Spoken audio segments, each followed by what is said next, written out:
మనకంతా ఎందుకు కనపడుతుంది? ఇప్పుడు పొద్దున్న లేచిన నుంచి కూడా ఒకటే దీనిలో ఏది పెద్ద ఇంపార్టెంట్ ప్రాజెక్టే అనసూయ, అన్వేషు, శివాజీ. ఇవి తప్ప మనకి ఏమైనా కనపడతా అంటేనే కదా. ఏందో నాకు అర్థమే కావటంలా. ఎవడన్నా లిఫ్ట్ ప్రాజెక్టులు చేస్తాం, ఇవి చేస్తాం, ఇవి కాదు. 100 రూపాయలకు మంది వస్తుందా లేదా? పాలిటీ మధ్య దీనిల మీద పడి ఉంటే ఎంత దరిద్రం అంటే రాయలసీమకు సంబంధించి మాకు ఎయిమ్స్ వచ్చింది అనంతపూర్కి, తీసిపోయి అమరావతిలో అని చెప్పి గుంటూరులో పెడితే, ఈ గుంటూరులో కార్పొరేట్ లేదా ఎక్కడ వెనకబడి జిల్లాల్లో పెట్టింటేది కదా. ఈ రోజు హైకోర్టు వచ్చిండే కర్నూలులో, తీసపోతుంది. బ్యాంకింగ్ సెక్టార్స్, రీజనల్ బ్యాంక్స్ అన్ని ఉంటే, కెనరా బ్యాంకు ఇవన్నీ ఉంటే కడప నుంచి తీసేస్తుంది, లా యూనివర్సిటీ తీసేస్తుంది, హైకోర్టు తీసేస్తుంది.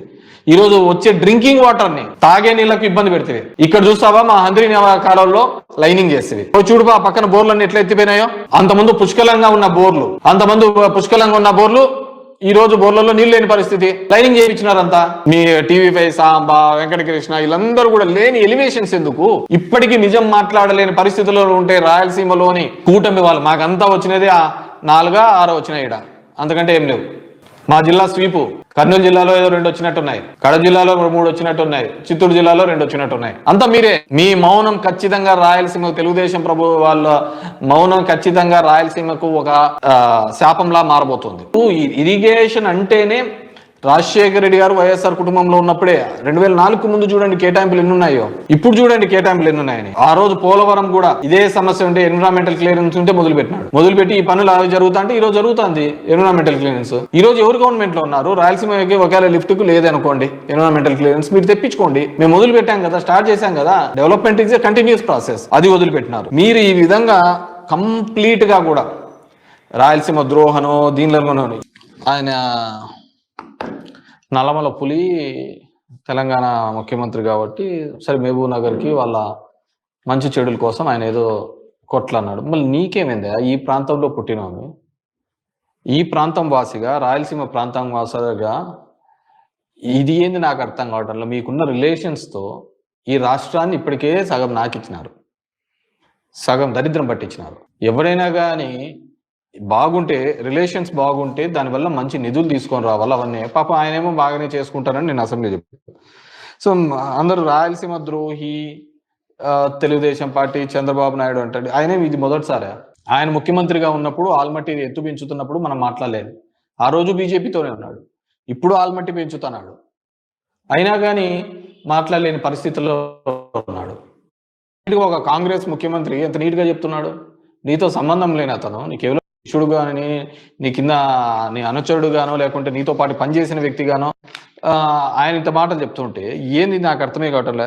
అసలు ఏంది ఈ రాయలసీమ ఎత్తిపోతల పథకం ఎందుకు జగన్మోహన్ రెడ్డి గారు తీసుకొని రావడం మొదలయ్యేది? వీటన్నిటిని కూడా జనాలు, మనము రాయలసీమ వాసులుగా మనం కూడా తెలుసుకోవాలా, ఆలోచించుకోవాలా. ఎక్కడ ఇది బీజం పడింది, ఎందుకు ఈ బీజం పడిందని.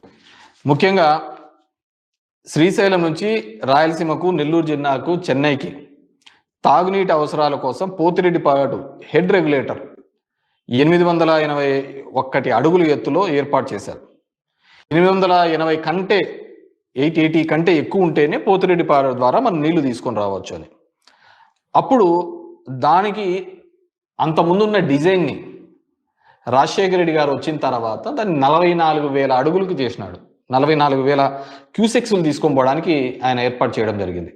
44,000 క్యూసెక్స్ని తీసుకొని పోవడానికి. ఆ రోజు కూడా ఇదే దేవినేని ఉమా ప్రకాశం బ్యారేజ్ మీద దొర్లాడా, పొర్లు దండాలు పెట్టారు. నేను చెప్తున్నా వాళ్ళ పార్టీ యొక్క స్టాండ్.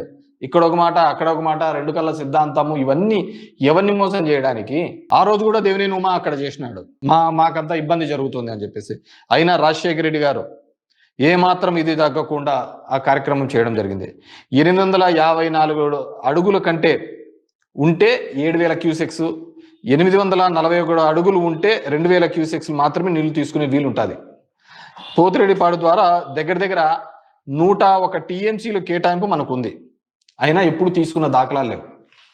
2004-05లో మనం తీసుకునేది 56, 2005-06లో 78 టీఎంసీలు, 2007-08లో 48, 2009-10లో 60 టీఎంసీలు మాత్రమే పోతిరెడ్డిపాడు దాని ద్వారా మనకు పరిమితమై వచ్చింది. 2012-13లో 22 టీఎంసీలు, 14-15లో 59, 15-16లో 0.95, 16-17లో 67 టీఎంసీలు, 17-18లో 91, 18-19లో 115, 19-20లో 179 టీఎంసీలు. అంటే కేవలం 1-2 సంవత్సరాలు తప్ప 20 ఏళ్లలో మనం ఫుల్గా దాన్ని వాడుకునే లేదు, తీసుకున్న దాఖలాలు లేవు. అటువైపు తెలంగాణ చూసినాము అంటే వాళ్ళు 798 అడుగులకు వచ్చారు కల్లా వాళ్ళు కరెంట్ కొట్టడం మొదలు పెడతారు. మనం కూడా చాలాసార్లు గొడవ పడినాం, పోలీసు వాళ్ళం పెట్టినాం, ఇట్లా నీళ్లు కొట్టుకోకూడదు అని చెప్పేసి అన్నీ చేయడం జరిగింది. ఇవన్నీ అయ్యేది కాదని చెప్పేసి అప్పుడు పాలమూరు రంగారెడ్డి పెద్ద ఎత్తున పెట్టినాడు కేసీఆర్. డైలీ 2 టీఎంసీ తెక్కన 60 రోజుల లోపల 120 టీఎంసీలు లిఫ్ట్ చేసే విధంగా పెట్టినాడు. దానికి ఏది పాలమూరు రంగారెడ్డి కానీ దిండి ప్రాజెక్టు కానీ కేసీఆర్ ముందుకు తీసుకొని పోయినాడు. మనం కూడా ఆ టైంలో వాటిని అన్నిటినీ ఆపాలి అనే ఉద్దేశంతో జగన్మోహన్ రెడ్డి రైతు దీక్ష చేయడం జరిగింది, జలదీక్ష చేయడం జరిగింది కర్నూలులో. నేను మర్చిపోయింటావు, అన్ని రికార్డులలో ఉంటాయి. దాని తర్వాత జగన్మోహన్ రెడ్డి ఇట్లయితే కాదు, రాయలసీమ ప్రాంతం ఈ విధంగా అయితే ఇబ్బంది పడుతుందనే ఉద్దేశంతో 800 అడుగులకే రోజుకు 3 టీఎంసీలు నీళ్లు తీసుకొని పోయడానికే ఈ రాయలసీమ లిఫ్ట్ ఇరిగేషన్ ప్రాజెక్ట్ అనేది తీసుకొని రావడం జరిగింది. రోజుకు 3 టీఎంసీలు నీళ్లు తీసుకుని రావడం, దాని మీద పేరు వస్తుందని ఎన్విరాన్మెంటల్కి దీనిలకు అన్నిటికీ పోవడం జరిగింది. తెలుగుదేశం పార్టీ మనకు పేరు వస్తుందని.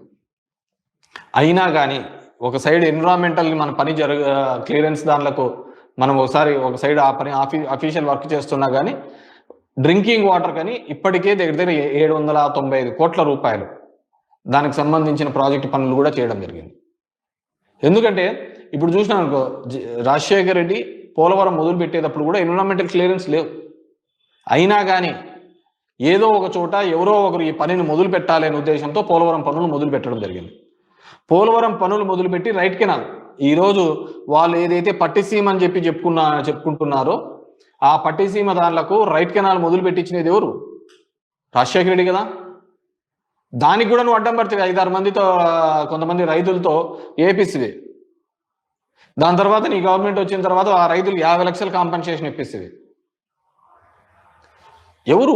ఇరిగేషన్ అంటేనే రాజశేఖర రెడ్డి గారు వైఎస్ఆర్ కుటుంబంలో ఉన్నప్పుడే 2004 ముందు చూడండి కేటాయింపులు ఎన్ని ఉన్నాయో, ఇప్పుడు చూడండి కేటాయింపులు ఎన్ని ఉన్నాయని. ఇప్పుడు ఈ విధమైన అసమానతలు క్రియేట్ చేయడం వల్లనే కదా ఈ ప్రాంతంలో ఇబ్బంది పడుతుండేది. ఆ రోజులు అంటే కొంతమంది ఉండేవాళ్ళు, మైసూరాడి మామ, ఎంవి రమణారెడ్డి, కొంతమంది అనంతపురం జిల్లాలో ఉన్న వాళ్ళు, కొంతమంది పాదయాత్రలు చేసినారు ఇదే విధంగా రాయలసీమకు సంబంధించి.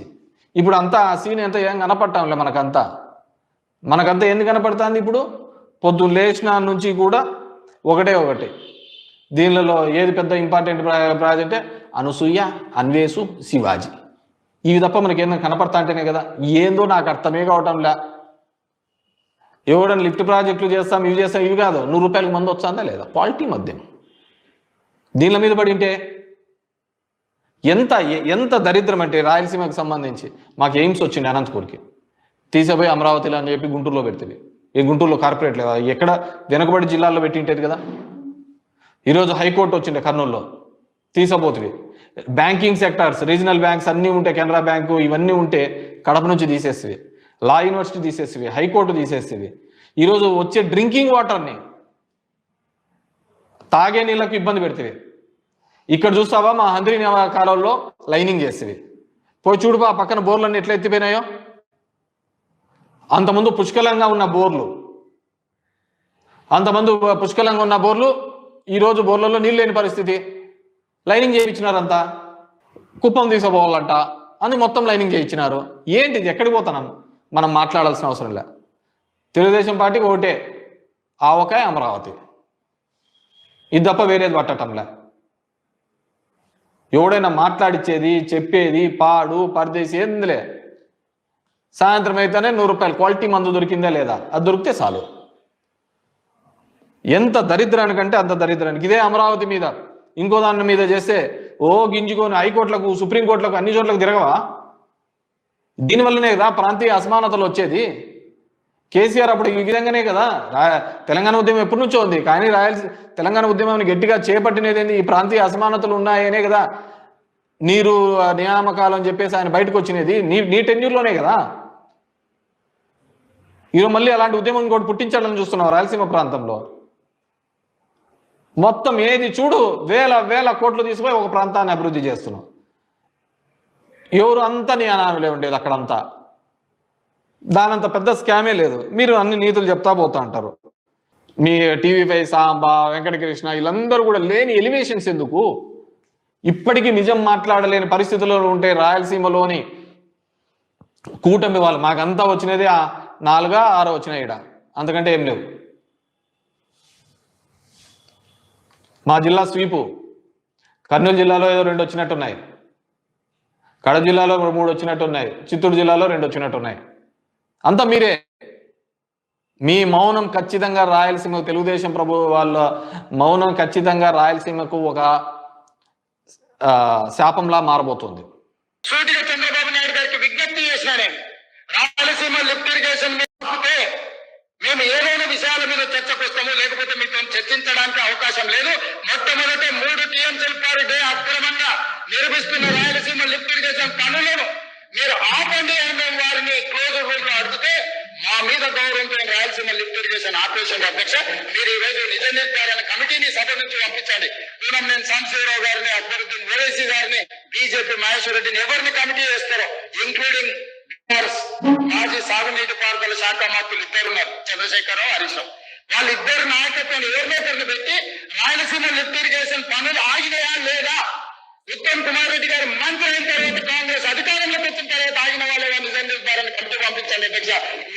మీరు ఆదేశాలు ఇవ్వండి అధ్యక్ష. సభ నుంచి మేము అక్కడ రాయలసీమ లిఫ్ట్ 3 టీఎంసీల పర్ డే దోపిడీని ఆపించి చర్చల పేరు మీద ఈ రోజు పాలమూరు రంగారెడ్డి ఎత్తిపోతలకు అనుకూలంగా నిర్ణయాలు వచ్చి ఉమ్మడి రాష్ట్రంలో మా ప్రాజెక్టులకు మీరు ఎలాంటి అభ్యంతరాలు పెట్టకండి, మా కడుపు కొట్టకండి అని వాళ్ళ మీద ఒత్తిడి తీసుకొచ్చి ఈ రోజు ఒక